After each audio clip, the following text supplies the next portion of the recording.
Hey there and welcome. I'm so glad you are with me today. Today we are talking about iridology and using your smartphone to get iris photos, or more appropriately actually photo quality, and how to teach your clients to use their smartphones to take iris photos to send to you for analysis so that you can keep your iridology business going if you are in a lockdown or a social distancing situation. And so this is just a really important thing for us to be aware of, especially if you're already a practicing iridologist, because we want to make sure that you keep your business alive. You offer fabulous service to your clients. You offer fabulous information that they need, especially now they need, right? As holistic practitioners, we really are all about strengthening the body. And as you and I both know, the best defense against anything that's blowing around out there is to have a strong immune system.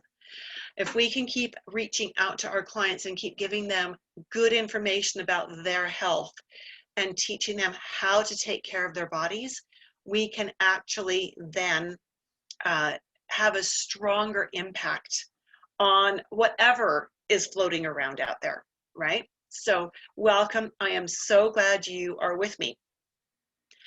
I was going to actually play a little video for you, but I realized after I started this webinar that I had forgot to set up the back end for that. So instead, what I am going to do is I'm going to post a link for those of you who are joining me on the webinar. And for those of you who are actually joining me on Instagram, hello, Instagram people. I am going to ask you, if you want this link, just PM me or DM me or whatever it is on Instagram. Okay, so it's a video that's on YouTube that we shot last spring about how to get good photos. In the meantime, we are going to press forward because we want to be talking about the quality of iris photos and how important it is and how important it is to be consistent. Okay, so I'm going to flip my camera around here for those of you who are joining us on Instagram, and I will, as you know, I will move my camera closer. Actually, I'm just going to do that right now because I want you to have good pictures. All right, so one of the challenges we have when we are shooting photos is consistency in output. And that has an awful lot to do with consistency of input. When we are using a digital camera, a proper camera, we have control of many things: the lighting, the shutter speed, the f-stop, and we can have a pretty tight control over what the output is. So the images that you're looking at now on your screen, this is done with a 24 megapixel camera that had an LED light. And this is the same eye with a 1/60 shutter speed. And those of you on Instagram, I know it's just a little bit challenging to get the right angle so you can see what we're looking at really well.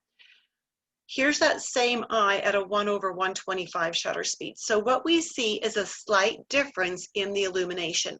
Now that's really important because the amount of illumination changes the appearance of the color.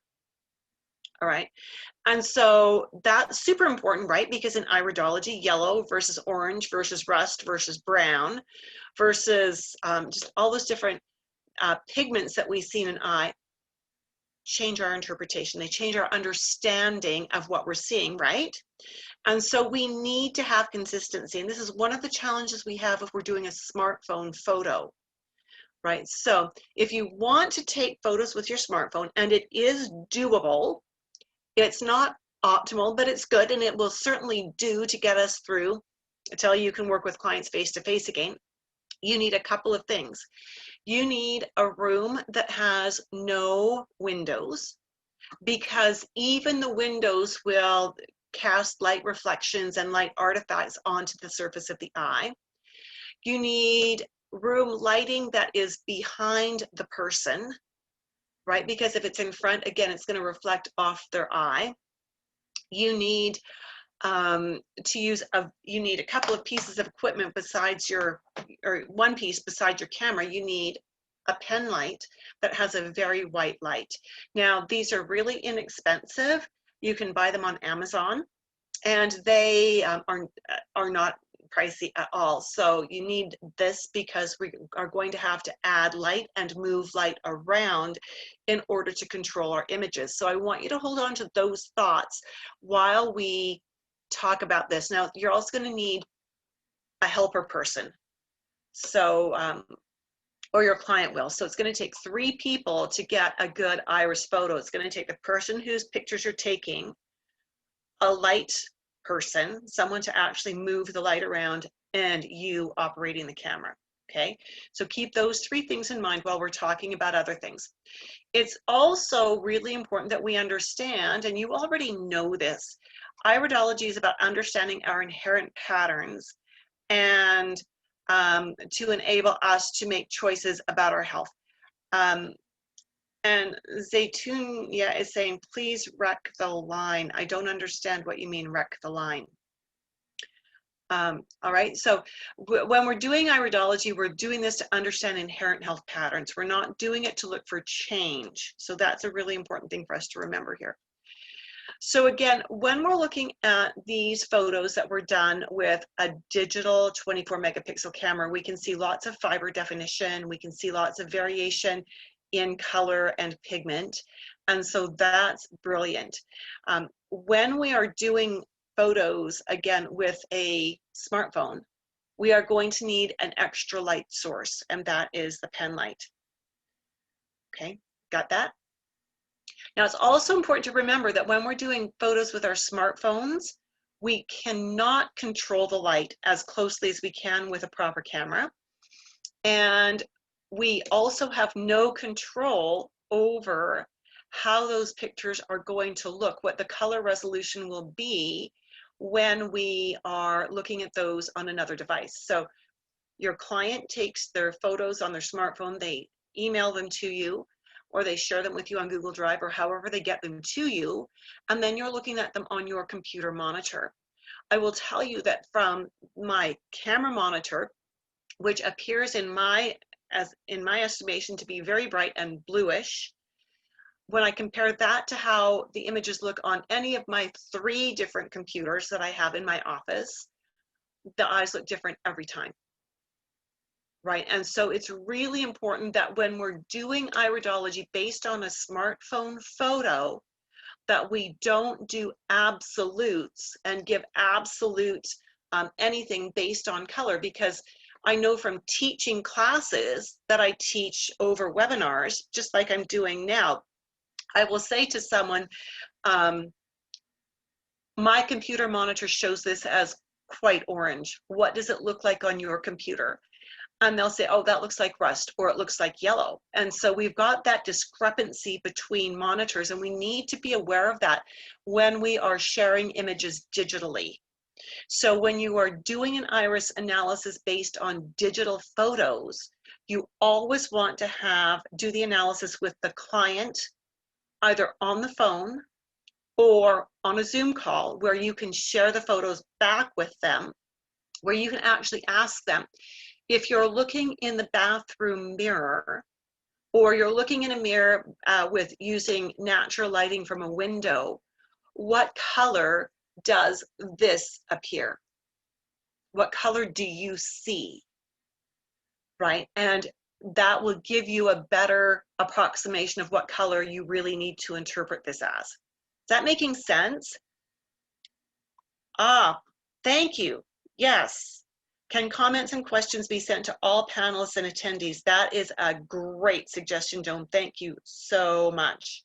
Brilliant. So if you do have questions, please, and you're on the webinar, please send them to the entire group. And again, those of you who are with me on Instagram, if you want to ask questions, that's just fine, and I can read them out loud. Okay, so again, iridology is not about trying to change one's eye color or promoting cleanses or selling product. We need to be very careful about that. We don't want this to be a sales tool. It's an assessment tool, and if you can recommend things, that's fine. But I'm just getting really tired of seeing people post photos and somebody else jumping on and saying, I have this cleanse, you can buy it from me, it'll change your eye color, because that's just bohunk, just absolute bohunk. Okay, because you can no more change the structure or lay of the fiber or color of your iris by taking supplements or changing your diet than you can change your fingerprint by taking supplements or changing your diet. Just saying. So when we see someone getting healthier, and we're doing before and after photos, we'll often see the changes in the sclera, but not in the iris, because the iris changes slowly, if at all. Slowly, if at all. We'll see changes in the sclera instead. So again, before and after photos are an inaccurate way of monitoring anything in iridology, and especially smartphones. When you see people posting smartphone images, and I'm actually going to walk you through how to do smartphone pictures in just a moment. When we see people posting before and after photos on Facebook or whatever, Instagram, it's always look at the color of the skin tones. Are they the same in both images? If they are not the same, then you cannot use the photos as before and after. Because if the skin tones are not the same, or if the if the sclera color is not the same, and if you've looked at a lot of sclera photos, you'll know that different cameras shoot differently, and sometimes the sclera might appear pinkish or bluish or whatever, and depending on your camera, that may be maybe just how your camera shoots, but it may also be an indication of something else going on in the body. And so always check to see, are there things that are the same that you can use as a baseline color comparison? And if there is, then you may be able to use the photos as before and after. But if you cannot find anything that matches to be the same, to say, yes, these were shot on the same camera settings, these were shot under the same conditions, then you cannot use them as before and after photos. Okay, so here's a case in point shot with, this one was thinking back, a digital camera, but it was 8 megapixels. This is back when 8 megapixels was state of the art. Okay, it was hot stuff. This is the same eye taken with a different digital camera that had a different light sitting and was 24 megapixels. So can you see the difference? Look at the skin tone difference first. Yeah. So the quality of the light changes what we see in the image. So that's why smartphone photos are difficult to work with, because you can't use them for before and after. When we look at the image that was taken first, yeah, it really looks like we've got serious rarefaction between, what, about 48 minutes and about 2 minutes on this eye. When we look at it on the higher resolution, we see that, yes, there is some rarefaction in those areas, but there's also a lot of black pigment. Okay, so do you see how resolution changes the interpretation? Because we have better details when we have better resolution. Now, that doesn't mean that if you're an iridology student, you should run out and buy an iriscope or an iridology camera right away. I really discourage my students from doing that. We want to make sure first that you know your stuff and that you love what you're doing before you go and buy a proper iridology setup, which is going to cost you several $1,000s, right? So when we look at this again, we need to remember that where the color of the pigment tells us which organ is struggling or is inherently predisposed to struggle, and the placement of the pigment tells us which organs are going to bear the brunt of that inefficiency. All right, so that's really good information for us to understand as we're looking at eyes. So I've never had really great success getting amazing photos with a smartphone, and I'm just being upfront with you on that. My husband studied motion picture and photography in university, and he can't even get decent photos with our smartphones. And we've got up to date, and we're both shooting on Samsung Galaxy 10s, I think we both got. And it's just really hard to get them. And, you know, it might be that maybe we're used to having good equipment, so we don't try hard enough. Totally willing to admit that could be the problem here. But it could also be that it's just really difficult.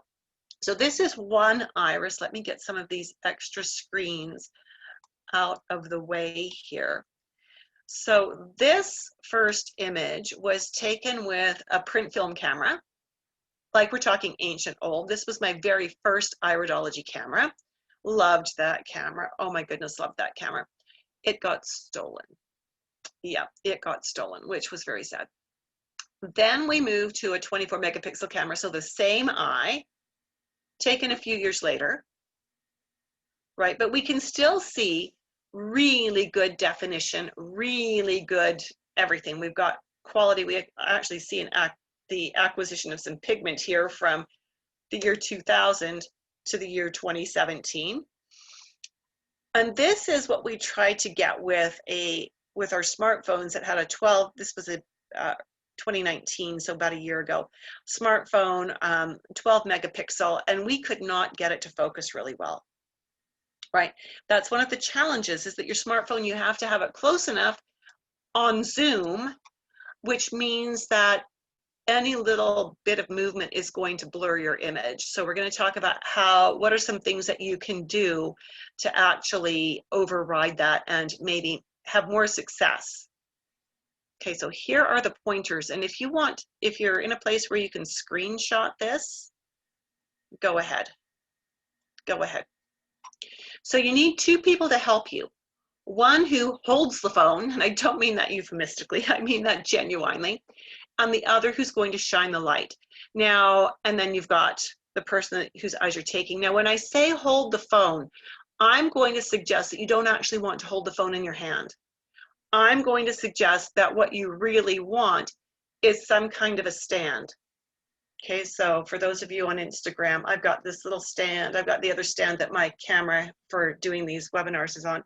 So a little stand that can stand on the table, because that's going to help to keep you more steady. Okay, be in a room that has no windows, or have the client's back to any windows and light sources. So overhead lights need to be behind.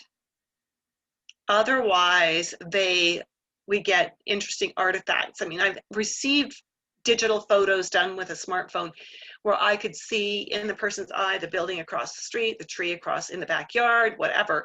And it's like, well, I can't read a tree and I can't read a building. Use a table. So use a table small enough that you can sit across from each other. So have the subject on one side, you're on the other side taking the photo. The person who's operating the light is off to the side of that. So you've got two people across, one person beside. Does that make sense? That's a small enough table. And you want that because you want your client to literally sit with their chin in their hands to hold them steady. And if you don't have a tripod or a holder for your camera, then you need to put your elbows on the table as well to hold you steady. Okay, and so client rests their chin in their hands to hold them steady. You put your elbows on the table to hold your camera as steady as you can, or use your little tripod stand. The extra light source, that's the pen light. So you need a flashlight or a pen light that's not huge. Like, you're not going to use a huge flashlight like you would use if you were going camping, right? We're not trying to illuminate the 100 feet in front of you. We're trying to illuminate an eye. And we're going to have the helper, the lighting helper, shine the light from the side, and we're going to have you as the photographer, or the person who's doing the photography, since we're talking about lockdown, going to have them try to move the light into the area where the iris is well illuminated, right? Then you want to set your camera on zoom. typically a 2 to 3 zoom, but again, that's going to mean every little wiggle is going to show up as blur. That's why we want to use a tripod. Move your camera in to where you can get a good focus, and you probably want that to be about 6 inches away from their face. And make sure your client, the person whose eyes, I'm calling them your client, has blinked, blinked, blinked, so that their eyes are very comfortable. Have them open wide, shoot the photo. Now, some people, their version of open wide is not wide enough, because some people are not able to actually open their eyes wide enough to see for us to see the entire iris. So they may need to do something like this, or if they typically, you can see the top but not the bottom, they might need to do a gentle pull down so you can see the bottom of the iris. So you may have to have them prop their eye open some. Okay, so really important that that you be aware of that. And for those people who are on Instagram, I'm going to move my image back over here. Also really important with that light, it's never coming straight, right? Nobody likes that, and it actually serves no useful purpose. So bring it in from the side, move it around. Do some with it from the side, do some with it from the bottom, do some with it from the other side, do some with it from the top. Move it around, because that's going to help you see different features as well, and that's a good thing. Don't be discouraged if it takes a lot of effort, if it takes a lot of repeated shots. All right, it can take a lot of pictures. We did, in the video that I posted the link to on Instagram, or sorry, for those who are attending the webinar with me live, and actually for the rest of you, I'm just going to bring this over here so you can screenshot this link. There you go. If you can screenshot that, that's great. You can go to that link. Perfect. And there's a video. We actually did get some good images in that video, and we show them to you. It is doable. It is hard. It takes a lot of repeat images to get what you're looking for. And again, you're not going to use these for any color work to talk about specific colors. You want to be having that conversation with your client in real time, with them looking at the photos with you. So again, if you can share them on Zoom or on Google Team or whatever you're using for your platform to do your online appointments, so that you can point to the things you're looking at, and again, ask your client to go to a window with a mirror using natural light, so you don't have any light interference there to alter the color perception, and have them tell you what colors they are seeing. All right, that will give you better information color-wise than using a digital image shown on another device. That makes sense? Is this making sense? What this will enable you to do as you teach your clients, either sharing that video link that I've shared with you, or doing an online tutorial with them, or however you want to do this, what it will do is it will enable them to get their own iris photos, to send them to you, and then if you need them to sign a release form or anything like that, you can email that to them or share it through Google Drive or Google Forms or something like that, and get their release form. And then you can do an online appointment with them as if they are sitting in your office with you. Does that make sense? Does that sound like it would work for you? It is a little bit cumbersome, but it is doable. And in this day and age where so many parts of the world are going through what they're calling the second wave, and we're seeing another cycle of lockdowns in some areas, this may be the thing that keeps your business open, that helps you to keep your business alive, is learning how to teach your clients how to get iris photos that are usable. And then you want to remind them that once all this craziness is over, that it would be great if they would come in for a face-to-face appointment so you can actually work with them and do the depth of analysis that is possible when you are face-to-face with them. All right, so is that making sense for you? And Emma says, this makes me consider to do iridology consultations again. Yes, Emma. Yes, yes, yes. This opens up the possibility, especially if you are somewhere where you've had to pretty much close your business because you were locked down. This is a second best. It's a good second best, right? And once you get to where you can actually be face-to-face with your clients again, that's brilliant, because then you can, like I said, do a more in-depth analysis with them in a face-to-face setting, or you can at least get your colors absolutely accurate because you're looking at them face-to-face. Okay, so is that all making sense?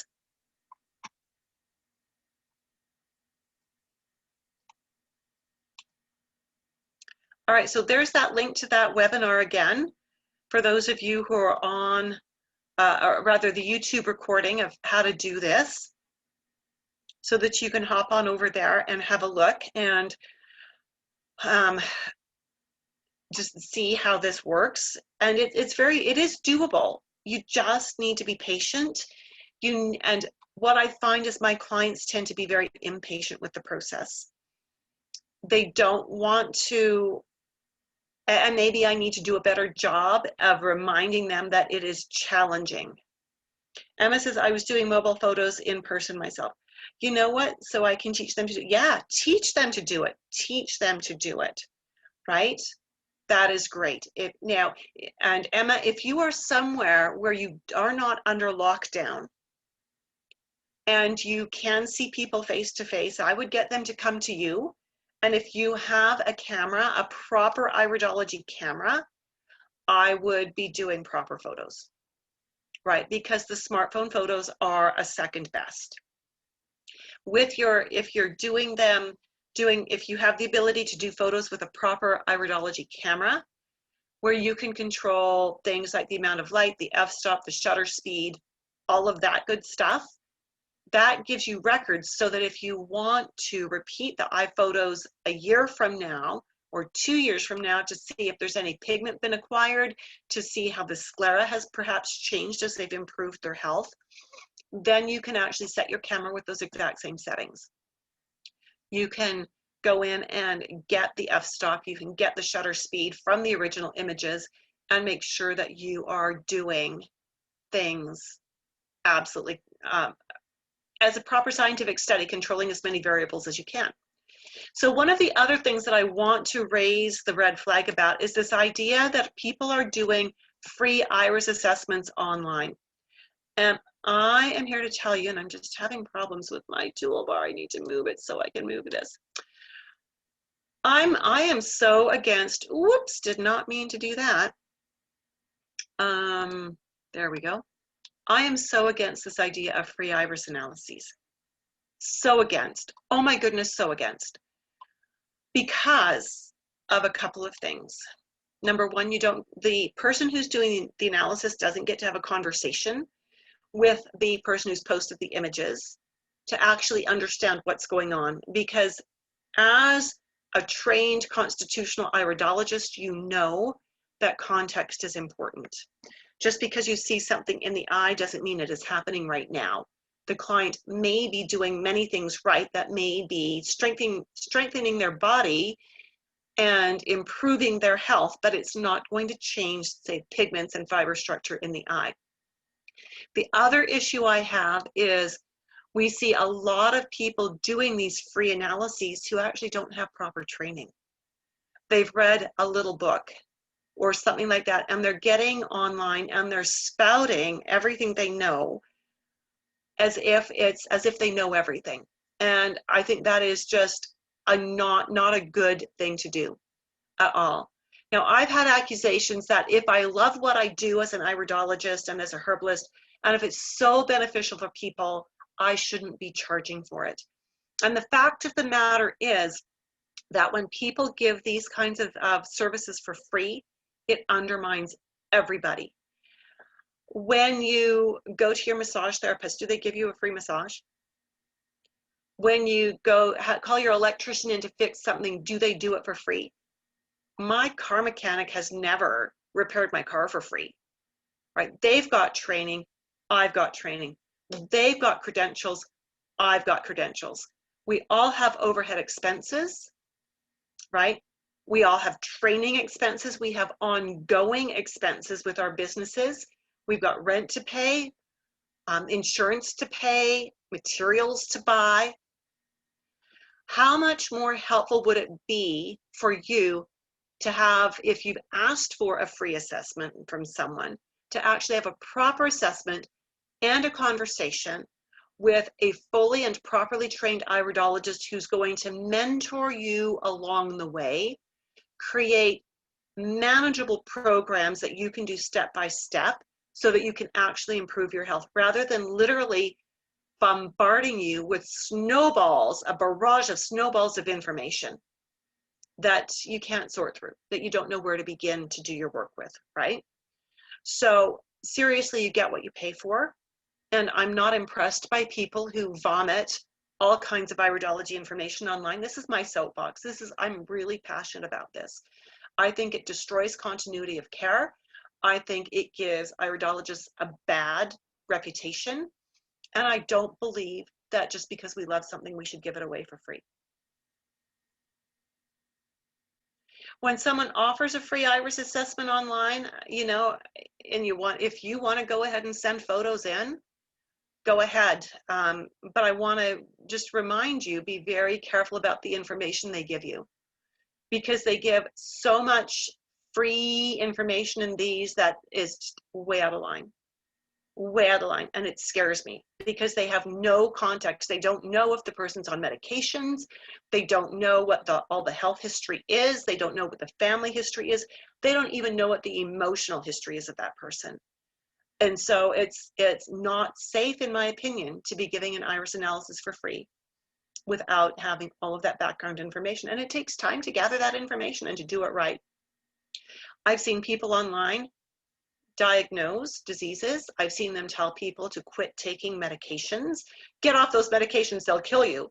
And it's like, well, yeah, probably in the long run, they're not going to do a lot of good. But for the time being, if they're controlling a situation, and if that's keeping this person safe for the moment, then it's a valid step, right? And don't get me wrong, I'm not a huge fan of pharmaceuticals, but I also know that most meds should not be stopped cold turkey, and that pulling meds away suddenly can create some really serious rebound effects.